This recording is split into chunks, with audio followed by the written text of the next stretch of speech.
मैं इनामदार हॉस्पिटल से डॉक्टर खुशहाली रात्रा medical director हूँ। हमने ये सोच 4-5 महीने पहले शुरू की थी कि कुछ पेशेंट मरीज के लिए अपने एम्प्लॉयज़ के लिए करना चाहिए। फाइनली जून में हमने सोचा एक आर्ट एग्जीबिशन करते हैं। फिर बात हुई कि आर्ट में क्या किया जाए, तो हमने नेचर लिया बिकॉज नेचर एक हीलिंग इम्पैक्ट होता है। ग्रीनरी, स्काई, पानी सब हीलिंग में काम आते हैं। सो ये सारे पेंटिंग्स जो आए हैं हमारे पास, वो हमारे मरीज़, हमारे एम्प्लॉयज़, डॉक्टर्स, नर्सेज और उनके रिश्तेदार के हैं। तकरीबन 90 पेंटिंग्स हैं हमारे पास और हमने अराउंड 135 कैनवास दिए थे। हमने ये क्यों किया कि म्यूज़िक तो हीलिंग में काम करता ही है, पेंटिंग सब में एक आर्टिस्ट होता है एंड पेंटिंग सबकी एक इंस्टिंक्ट होती है। इसीलिए हमने ये we started this concept patient के लिए हीलिंग एंड एम्प्लॉयज़ के लिए stress buster, because health care बहुत ही स्ट्रेसफुल वर्किंग होता है। डेली पेशेंट आता है, एक्सपायर होता है, कुछ भी हो सकता है। So it is a very stressful working. Employees के लिए बहुत बड़ा डिस्ट्रेस का एक्टिविटी था ये, तो काफ़ी एम्प्लॉयज़ ने पार्टिसिपेट किया है। एंड बहुत यूनिक वर्कशॉप आपने लिया है, ऐसा बहुत कम हॉस्पिटल इन लाइंस पे सोच पाते हैं। किसका ब्रेन चाहिए? सो हम एक्चुअली हमारे पेशेंट्स जब भी आते हैं तो हमारे पीआरओ वैसे भी हमारे मरीज़ को पूछते हैं कि आपकी क्या लाइकिंग है। जैसे किसी को स्पोर्ट्स पसंद है तो उसको फुटबॉल देते हैं, किसी को म्यूज़िक पसंद है तो उसको हम कारवा गिफ्ट करते हैं, किसी को पेंटिंग पसंद है तो हॉस्पिटल में रहते हुए भी हम आर्ट कैनवास देते हैं, पेंटिंग देते हैं। उसको ही हमने थोड़ा और बड़े स्केल पे ये किया है। सो ऐसे नहीं है, हम ऑलरेडी एडमिटेड हॉस्पिटल्स के पेशेंट्स के लिए काफ़ी एक्टिविटी ड्यूरिंग हॉस्पिटलाइजेशन करते हैं। किसी की एनिवर्सरी है तो in the hospital birthday cake काटते हैं। We keep a track of all this. Benefit थोड़ा सा हमारे देखने वालों के मोस्टली पेशेंट चाहता है अपने घर के एनवायरनमेंट में उनकी हीलिंग हो। So we are trying to create a home away from a home for them कि दैट हेल्प्स हीलिंग बेटर।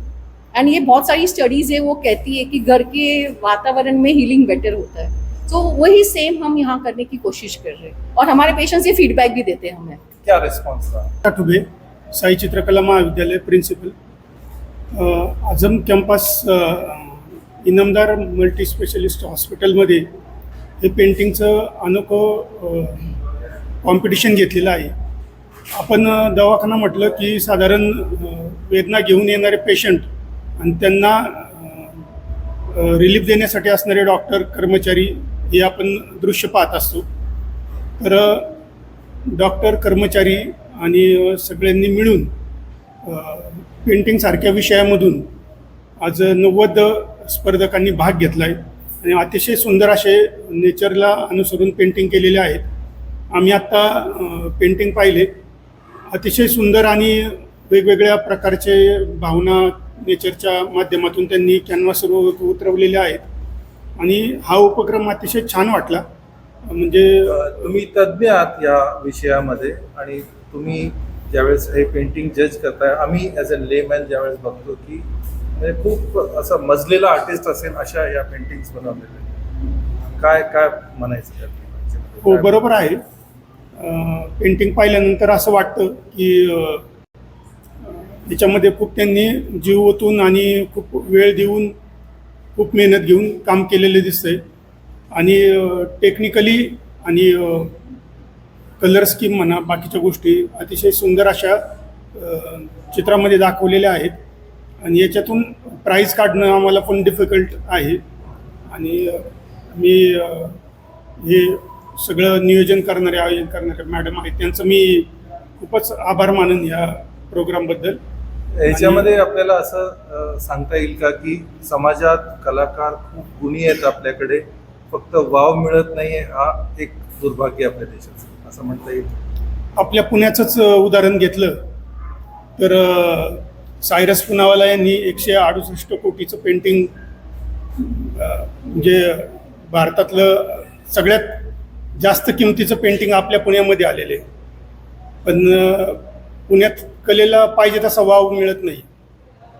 सगळ्यात अगोदर सगळ्या इनामदार हॉस्पिटल आणि त्यांच्या कर्मचाऱ्यांचं खूप खूप कौतुक, कारण असा इनिशिएटिव्ह घेणं खूप एनकरेजिंग आहे। म्हणजे ॲज शी सेड परफेक्टली की पेशंट जे येतात ते त्यांना आधी भीती असते, वेदना त्यांना सहन करायची असतात आणि आम्ही ॲक्च्युली इथे आलो तर आम्ही असंच अजिबातच म्हणजे अपेक्षा नव्हती की इतकं काही सुंदर बघायला मिळेल. आम्हाला वाटलं की रेग्युलर जे काही पेशंट आणि इथरचा स्टाफ आहे त्यांनी एक थीम एक आहे सिनिक ब्युटी, त्याच्यावरती पेंटिंग्स केली असतील. पण ॲज सर जसं म्हणाले तसं आम्हाला खरंच जजिंग करणं अवघड पडत आहे, कारण खूप सगळेजण जे आहे ते चांगलंच ताकदीचं काम आहे, म्हणजे इट्स व्हेरी सरप्रायझिंग. आणि हे जे आहे की फक्त नावाने कोणी डॉक्टर असेल, इंजिनियर असेल किंवा कोणी MBA केलं असेल, कोणी CA वगैरे असेल, पण प्रत्येकाच्या आतमध्ये एक आर्टिस्ट असतो, कलाकार आहोत. आणि तिथे या निमित्ताने तो वाव मिळाला आहे त्यांना. आणि I think you can make most of it. आणि प्रत्येक वर्षी तुम्ही असं काहीतरी उपक्रम करा, त्यासाठी खूप शुभेच्छा. रमी ठाणे. पहिले इथं आलो तेव्हा अंदाज होता की ड्रॉइंग कॉम्पिटिशन आहे आणि त्यातून सगळी चित्र पाहायची आहेत. तसं आपण म्हणतो की आपला भारत हा विविधतेने नटलेला आहे. इथं जेव्हा पाहिलं तेव्हा कळालं की प्रत्येकाने जो निसर्ग त्यांच्या मनातला पेंट केलेला आहे तो फारच सुंदर आहे. मॅडम आणि सरांनी ते सांगितलं की ते अवघड आम्हाला होतंयच की नक्की कुणाचं चित्र आपण नंबर त्याला द्यावा, पण फारच सुंदर आहे. म्हणजे अपेक्षेपेक्षा जास्त चांगली चित्र इथं यांच्याकडे आहेत. तर मला वाटतं अशा ॲक्टिव्हिटी यांनी नक्कीच घ्यायला पाहिजेत आणि असाच समाजाला या दृष्टिकोन एक नवा द्यायला पाहिजे की चित्र आणि रुग्ण यांचं पण काय नातं असतं, त्यातून काय हिलिंग होऊ शकतं. तर हा फार सुंदर उपक्रम आहे. मला इथं बोलवलं त्यामुळे फार चांगलं वाटतं. Thank you. I'm Dr. Rupa Sharma. So I just feel that each and every painting is beautiful. I'm not an artist, but just looking at the paintings makes me feel happy and gives me a lot of peace of mind. Thank you. First I think last days doctor Parvez Inamdar जो owner है उनकी, तब उन्होंने हमें कभी भी किसी चीज़ idea को मना नहीं किया. That is one very good thing about him. ये बहुत ऑड आइडिया है, हर ओनर मना कर देता है, और उन्होंने शायद एक सेकेंड भी नहीं लगाया, हाँ करो. सो दैट वाज गुड. और ऐसा हर हॉस्पिटल को अल्टरनेट थेरेपी ऑफ हीलिंग पे काम करना चाहिए, और एम्प्लॉयज़ के लिए भी, बिकॉज हर इंडस्ट्री में, हेल्थ केयर में नहीं, स्ट्रेस बहुत है. सो ऐसी एक्टिविटी डिफरेंट काइंड जिसके अंदर इंसान अपना सब कुछ छोड़ के फोकस करके करे, ऐसी एक्टिविटीज सब हॉस्पिटल्स को करनी चाहिए, सब इंडस्ट्री को करनी चाहिए.